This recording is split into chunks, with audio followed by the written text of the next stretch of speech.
Hello students, I chemistry coach Avinash Jaiswal welcome you all. I hope you are healthy, safe and sound.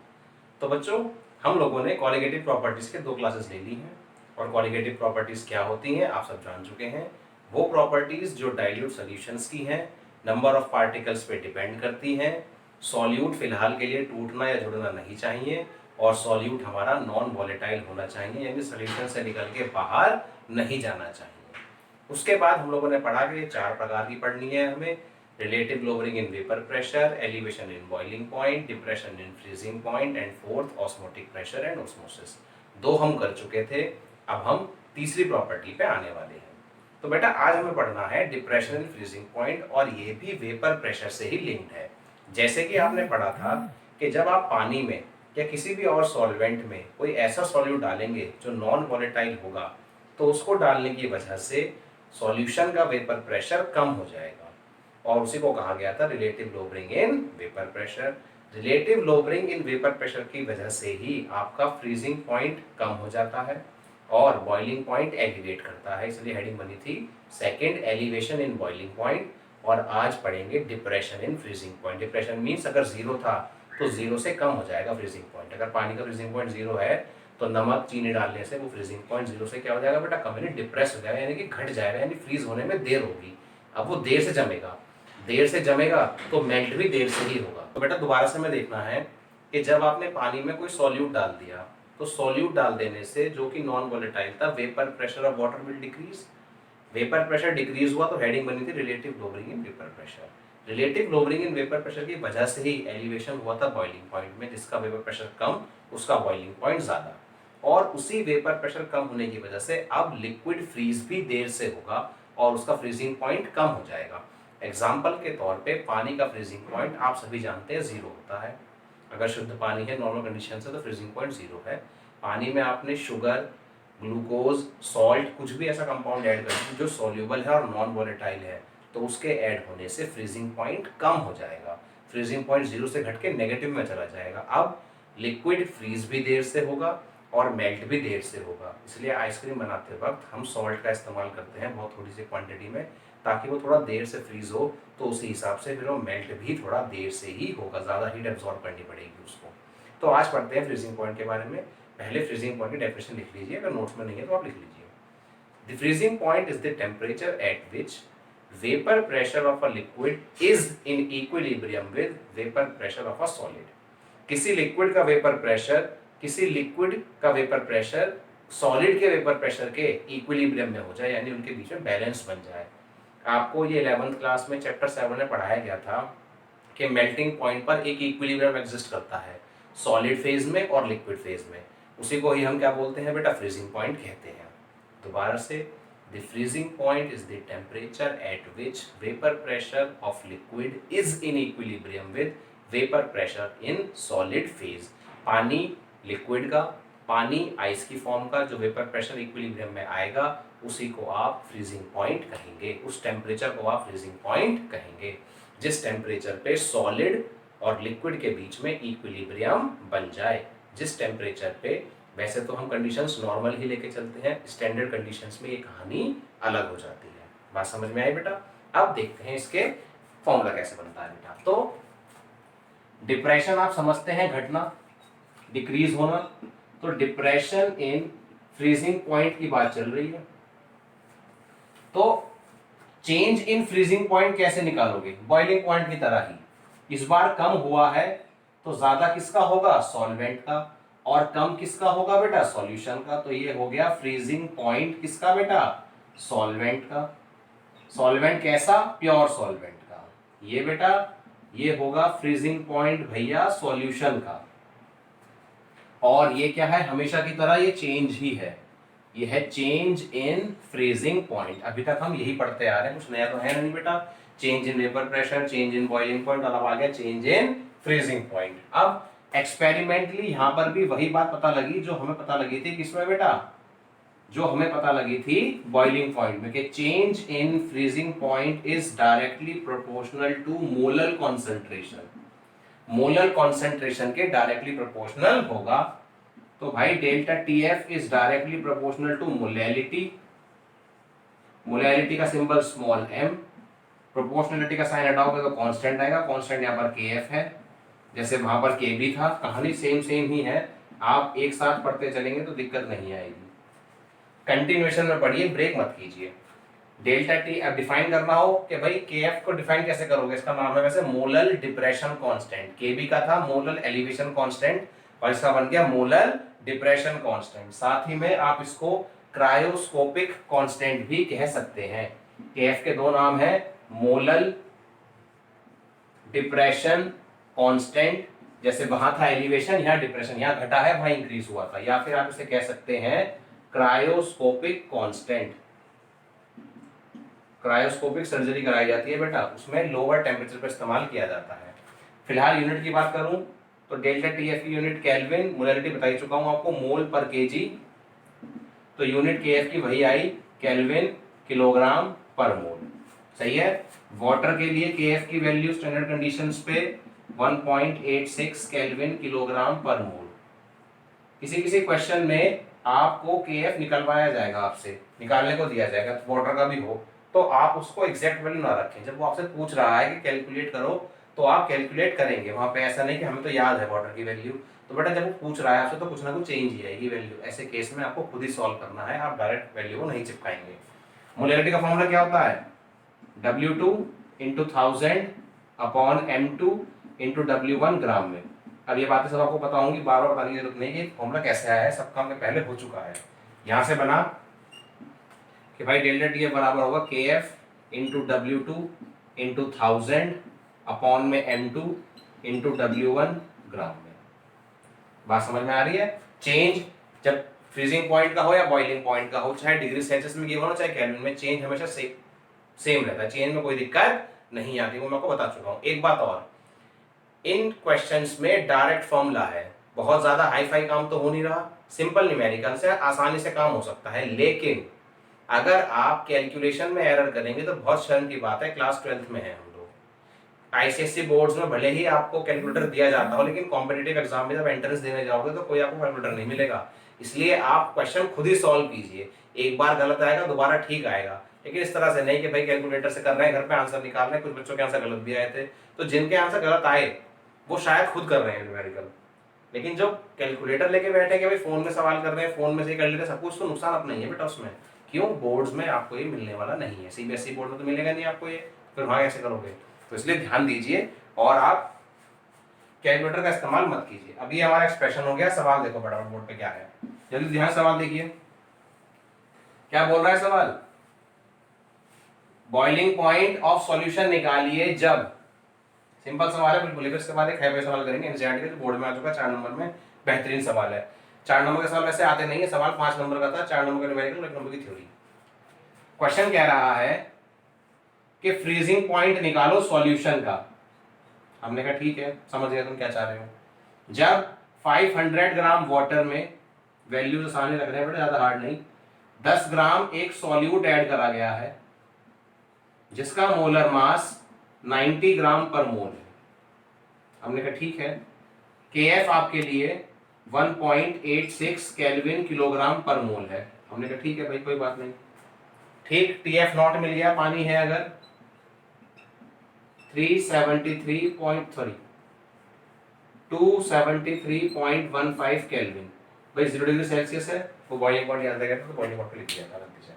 अब पहले delta T F निकालो, W2 into 1000 into के F upon M2 into W1 ग्राम में। बोलो कोई दिक्कत है, कोई दिक्कत नहीं है, ठीक है, सब कुछ मान ली, ठीक है भाई। वैल्यू पुट करो, 10,000 1.86 अपॉन में मोलर मास 90 इंटू W1 कितना है बेटा 500, 500 टू जा, ये बन गया भाई 1.86 इंटू 2 अपॉन में 9। आप इसको सॉल्व कर लेंगे, केल्विन में आएगा, सॉल्व तो हो जाएगा ना, कोई आपत्ति नहीं आ रही इसमें सॉल्व करने में। 2 जीरो हटाइए, इसकी पॉइंट हटाइए, सॉरी 2 जीरो नीचे लगाओ जी। 186 को 9 से डिवाइड कर दो आप, 186 divided by 9 is equal to 0.02 तो बचेगी। अब टीएफ निकालने का फॉर्मूला, टीएफ को इधर ले आओ, TF not minus delta TF, तो फ्रीजिंग पॉइंट जो भी था वो उसके मुकाबले अब कम हो जाएगा, यानी डिप्रेस हो जाएगा। सवाल से भी हमने करके देख लिया। बिल्कुल सिंपल क्वेश्चन है, ट्राई कीजिए। एक सवाल और बोर्ड पे दिखाई दे रहा होगा, इन टेक्स्ट क्वेश्चन है, आपको ट्राई करना है। सही है। अब एनसीईआरटी का एक इंपॉर्टेंट सवाल करते हैं, बहुत ही ज्यादा इंपॉर्टेंट सवाल है, बड़ा सवाल है, पूरा ध्यान देना है। कैलकुलेशन इसमें आपने ही करनी है, मैं कैलकुलेशन नहीं करूंगा, वो काम आपका है। क्योंकि कैलकुलेशन अगर मैं करता हूं तो उसमें नुकसान आप ही का है। मैं सिर्फ आपको तरीका समझाऊंगा, आप पूरा सॉल्व खुद करेंगे और फिर मुझे बताएंगे। सही है, आपका भी काम होना चाहिए। मैं किताब ले आता हूँ, एक सेकंड रुकिए बस।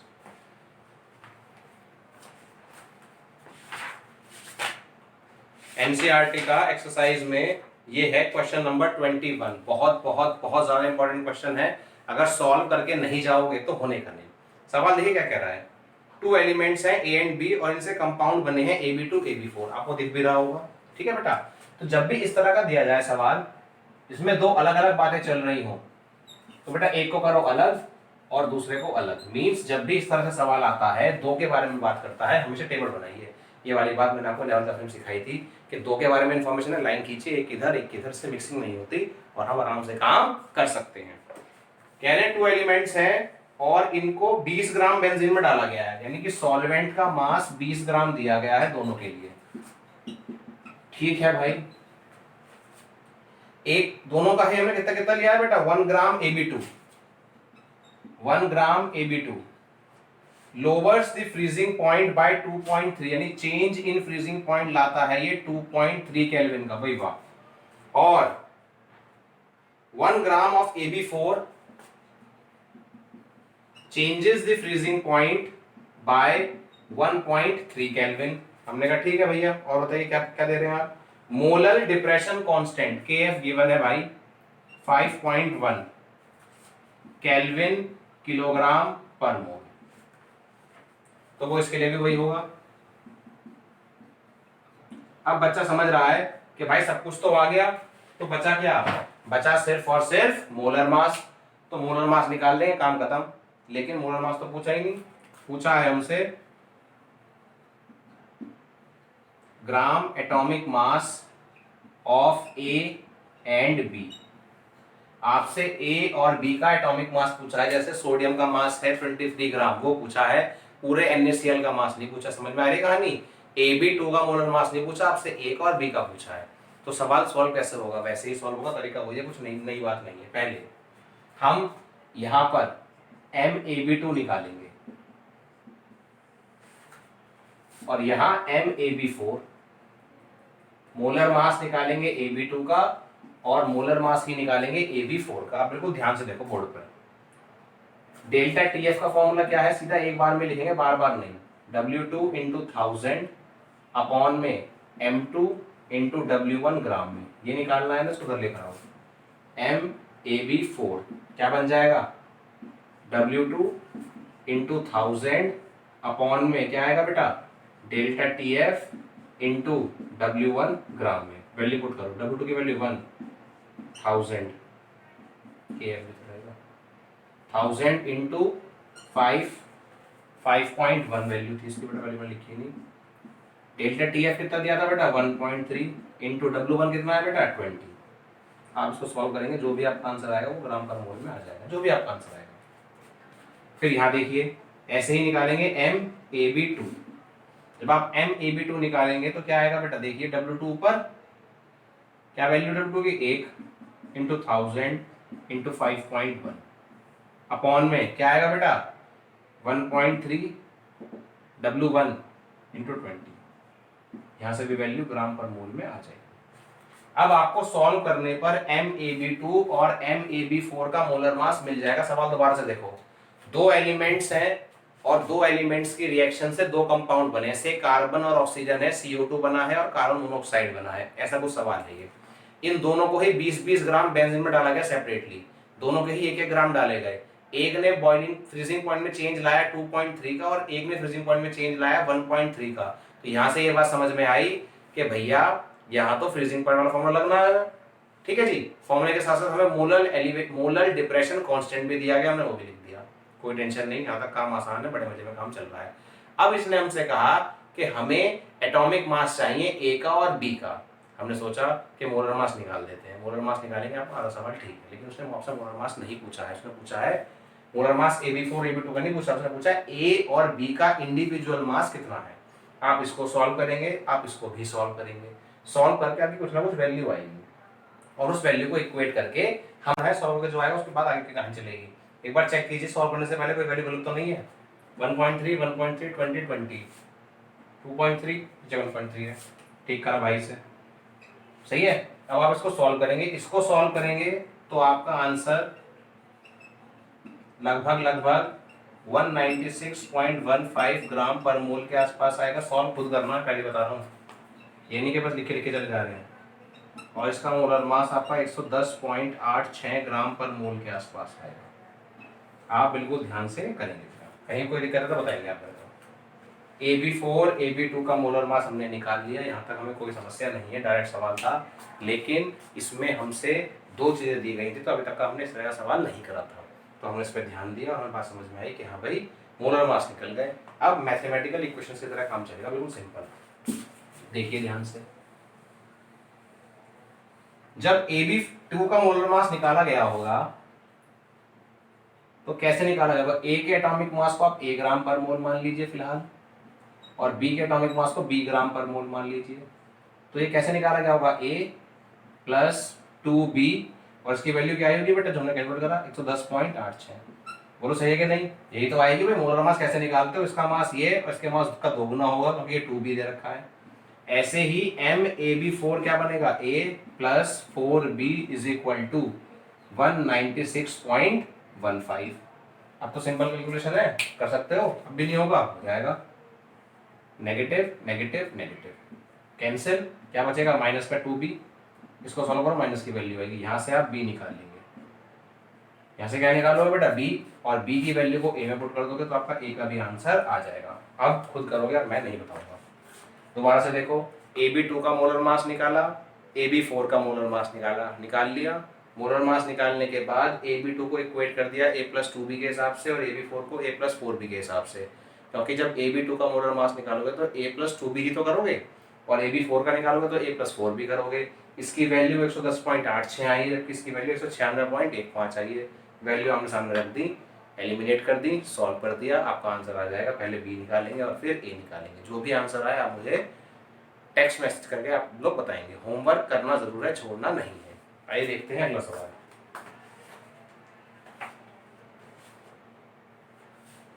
अगला सवाल है 20 नंबर, बोर्ड में आ चुका है, इंपॉर्टेंट सवाल है, बच्चे गलती करके आते हैं इसमें भी। देखिए ध्यान से, होमवर्क में सवाल ज्यादा मिलेंगे आज, तो इसलिए साथ करके ही उठना, ये नहीं कि बस दो कर लिए सवाल हट गए, यहां से लगे रहेंगे लगातार। सवाल कह रहा है बेटा, a 5% solution by mass of cane sugar in water has freezing point of 271 Kelvin. Calculate the freezing point of 5% glucose in water if freezing point of pure water is 273.15 Kelvin. एक 5% सोल्यूशन है cane sugar का in water, जिसका freezing point कितना है बेटा, 271, सही है।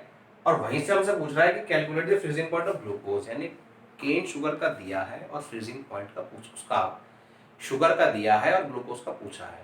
इस पूरे क्वेश्चन में KF इवन नहीं है, तो KF आप यूज नहीं करेंगे, KF आपको निकालना है, निकालने के बाद ही वैल्यू पुट करनी है। सुक्रोज का फॉर्मूला पता होना चाहिए, C12H22O11, वैसे बोर्ड में गिवन आता है, और ग्लूकोज का फॉर्मूला होता है C6H12O6। मैं एक बार गिवन लिख देता हूँ बेटा बोर्ड पे, और फिर हम सवाल सॉल्व करते हैं।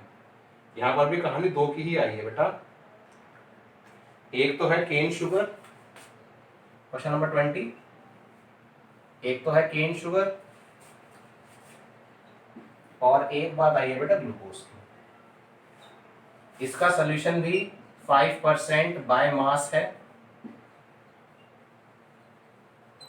और इसका सॉल्यूशन भी 5% बाय मास है। इसमें जो TF है वो गिवन है 271 केल्विन, पानी में है तो TF नॉट होता है 273.15 केल्विन, ये हमारा 2.15 केल्विन आ गया डेल्टा TF। बोलो कोई दिक्कत तो नहीं है, ठीक है भाई। लेट मास ऑफ सॉल्यूशन, कितना 100 ग्राम। तो W2 कितना हो गया 5 ग्राम। W1 कितना हो गया बेटा 100 में से 95 ग्राम। W2 क्या है शुगर C12H22O11। सॉल्व कर लेना आप लोग खुद। तो आपका ये मोलर मास 342 ग्राम पर मोल के आसपास आ जाएगा। अब आप ध्यान से देखो, डेल्टा TF मिल गया, W2 मिल गया, मोलर मास मिल गया, M2 मिल गया आपको। तो भैया KF भी पता, अगर आपको पता हुई वैल्यू रख दिया हम तो निकलवा क्या रहा है वो आपसे, इस क्वेश्चन में KF ही निकालना है। कैसे पता लगा भाई, आपको वैल्यूज गिवन है सारी, सही है, सारी ही वैल्यूज दे दी, तो कुछ निकालोगे भी तो, कुछ निकालोगे ही नहीं। अगर सारी वैल्यूज दे दी हैं और एक वैल्यू मिसिंग है तो वही आपको निकालनी है। आप उसको निकाल के पूरा सॉल्व भी कर सकते हैं, पूरा सॉल्व नहीं भी कर सकते, इस वैल्यू को डायरेक्ट भी आप वहाँ पुट कर सकते हैं। जब आप KF को रीअरेंज करोगे, अगर फॉर्मूला आपका क्या है KF into W2 into 1000 upon में M2 इंटू W1, हमें KF निकालना है। तो KF क्या बन जाएगा delta TF M2 into W1 upon में W2 इंटू 1000। बताओ सही गलत है? सही है। सॉल्व मत करना पूरा, कोई दिक्कत नहीं है। डेल्टा TF 2.15, M2 342, W1 95, ये 95 और 5 तो कट जाएंगे बेटा आपके, W2 5 और ये 1000। इसको इतना ही छोड़ दो, KF है तो यूनिट आएगी केल्विन किलोग्राम पर मोल। है ना, आपको बात समझ में आनी चाहिए। अगला देखो, अगले में भी फॉर्मूला है delta TF is equals to KF into W2 into 1000 upon में M2 इंटू W1। ग्लूकोज का मोलर मास फॉर्मूले के हिसाब से C6H12O6, 12 की 6 से, 12 की 1 से, 16 की 6 से। हाइड्रोजन का मास एक होता है 1 की 12 से, तो ये निकल कर आएगा बेटा 180 ग्राम पर मोल। कोई दिक्कत आपको नहीं आनी चाहिए। डेल्टा TF पूछा गया है हमसे, उससे ही हम TF निकालेंगे। KF की वैल्यू ये है, पूरी पुट कर रहा हूँ बेटा, 2.15 इंटू 342 इंटू 95 अपॉन में 5 इंटू 1000। वो सही गलत है? है सही है, ठीक है भाई। इंटू W2 कितना 5 इंटू 1000, बोलता सब कटेगा बेटा, M2 180 और W1 हमारा 95। तो देखो सिंपल कैलकुलेशन हो जाएगी हमारी। 5 इंटू 1000 5 कैंसिल, 95 से 95 कैंसिल, ये बचा 2.15 इंटू 342 अपॉन में 180। डेल्टा TF आप यहाँ से निकाल सकते हैं। 2 पॉइंट समथिंग 1 पॉइंट समथिंग आएगा, ये मल्टीप्लाई कर लेंगे आप इससे। डेल्टा TF बराबर किसके है TF नॉट माइनस TF के। TF नॉट दे रखा है इन्होंने आपको 273.15 माइनस कितना होगा बेटा TF आप निकाल लेंगे। डेल्टा TF की हेल्प से आप TF निकाल लेंगे। सवाल दोबारा से देखो एक बार। शुगर की वैल्यू दी, ग्लूकोज की वैल्यू दी। अब एक बात ध्यान देनी है, जब गिवन लिखोगे तो सारी ही वैल्यू गिवन है। जब गिवन लिखोगे तो सारी ही वैल्यू गिवन है, और जब सारी वैल्यू गिवन है तो सॉल्व क्या करेंगे, सॉल्व करेंगे KF भी मान लो आपने 1.86 रख दिया, तो फिर ये सारा तामझाम दिया क्यों था आपको सवाल में। तो क्वेश्चन को ध्यान से देखोगे तो समझ जाओगे क्या निकलेगा। डायरेक्ट रख दोगे, मैंने पहले कहा था डायरेक्ट किसी सवाल में डायरेक्ट नहीं रखनी होती, किसी किसी में हमें गिवन होती है। पेपर में वैसे वैल्यूज गिवन ही आती हैं, इस क्वेश्चन में वैल्यू की रिक्वायरमेंट ही नहीं है। वैल्यू निकालोगे तभी तो आगे डालोगे, जब वैल्यू निकालोगे तभी आगे डालोगे। मान लो सारी वैल्यू निकाल ली, तो फिर ये क्यों दिया गया है आपको, ये इस्तेमाल करने के लिए ही दिया गया। बच्चे गलत कराते हैं, इसलिए सवाल में इंपॉर्टेंट हो जाता है। ग्लूकोज सुक्रोज वैसे कॉमन है, इनके फॉर्मूले याद होने चाहिए, फिर भी अगर याद नहीं है तो इनके फॉर्मूले याद कीजिए, ठीक है। अब 2-3 क्वेश्चन आपको होमवर्क के लिए देता हूँ, सब करेंगे ध्यान से, और एक बार फिर से पूरा रिवाइज करेंगे। आपका कॉलिगेटिव प्रॉपर्टी कल खत्म हो जाएगा। कॉलिगेटिव प्रॉपर्टी के बाद हम स्टार्ट करेंगे क्वांटम फैक्टर, जो कॉलिगेटिव प्रॉपर्टी का एक अलग पार्ट है, जहाँ पर हम सॉल्यूट के टूटने की और जुड़ने की बात करेंगे, और 3-4 दिन में आपका ये चैप्टर निपट जाएगा। तो पूरा ध्यान देना है बेटा, और कहीं पे कोई समस्या है तो पूछिए। पूरी कोशिश रहेगी कि आपके NCERT के सारे मेन सवाल करा दिए जाएँ। जो सवाल रह जाएंगे आपको होमवर्क में दिए जाएंगे, आप नहीं कर पाएंगे आप पूछेंगे, पूछने और करने से कोई समस्या नहीं आएगी, सारा काम आसानी से हो जाएगा। चलिए मिलते हैं अपनी क्लास में, होमवर्क जरूर करना है, ठीक है ना।